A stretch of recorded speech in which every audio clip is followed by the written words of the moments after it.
Hey everybody, it's Ken Perry with Broker Knowledge Group, and I'm here to give you the good, the bad, and the ugly for this Wednesday, April 27th in the real estate market. Let's start with the good because I have great news for you.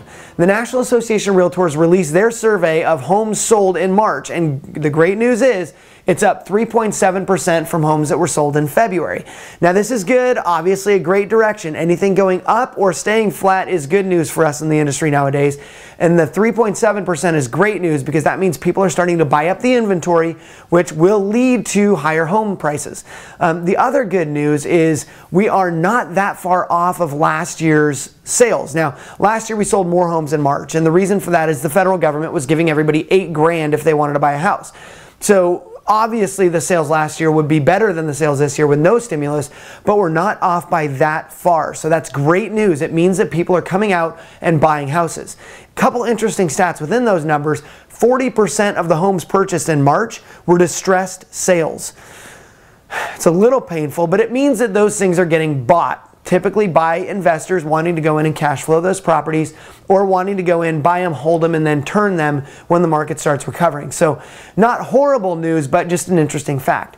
Another interesting fact out of those purchase numbers is that 35% of the homes sold were bought with all cash, no loan at all. That is the highest number as far as percentage on record in America. So interesting things going on. Now, for those of you mortgage originators out there, you could take solace in the fact that 65% of those homes were purchased with loans. That's 3.315 million purchase loans done in America in March of 2011. Now that's pretty good news, and I expect that to continue to rise as we seem to be finding a bottom in all these real estate markets, specifically Phoenix, some of the Florida areas, a lot of California. We found the bottom, we're starting to move up from that, and I see positive things on the horizon. Now, getting into the bad. The bad is that, the Case-Shiller Index, which I follow for home values, dropping again. It's going down again. Now, that's year-over-year increase or decrease. We've got a decrease. People are screaming that this is a potential double dip. What I would tell you is look to those real estate numbers I just talked about. If we had 40% of the homes as distressed properties, obviously those distressed properties are selling below what we would expect, thus driving down the Case-Shiller Home Index. So be careful what you're looking at. Focus on, are we selling homes? Because once we start moving those homes, that's going to lead to a better Case-Shiller Index. So even the bad, that Case-Shiller doesn't bug me a whole bunch. So now let's look at the ugly. I did talk again with Paul Mondor from the Fed. I talked to him last Friday after speaking to him on Wednesday, and the question that I asked him this time was, with all of the compensation changes and everything, how do we know that people are actually going to get busted if they have bad comp plans? Because I've talked to people who are like, I really want to go work for this company, and I know their comp plan's illegal, but are we really going to get caught? Here's the ugly. Paul Mondor referred to July 21st as Revolution Day.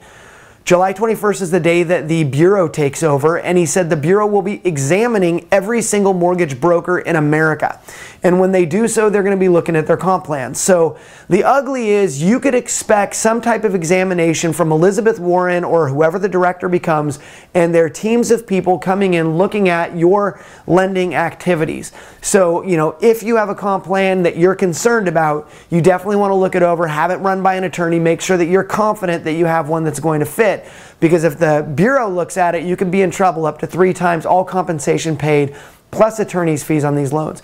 So the good, we've got really good numbers from NAR. The bad, we've got Case-Shiller numbers that are wacky. And then the ugly being that the Bureau will be auditing everybody. Let me leave you with one final thought. We have a rental crisis coming in America. Here's the rental crisis. Renters, according to another recent survey, renters actually, 1/4 of all renters are spending 50% or more of their monthly income on their rent and their utilities.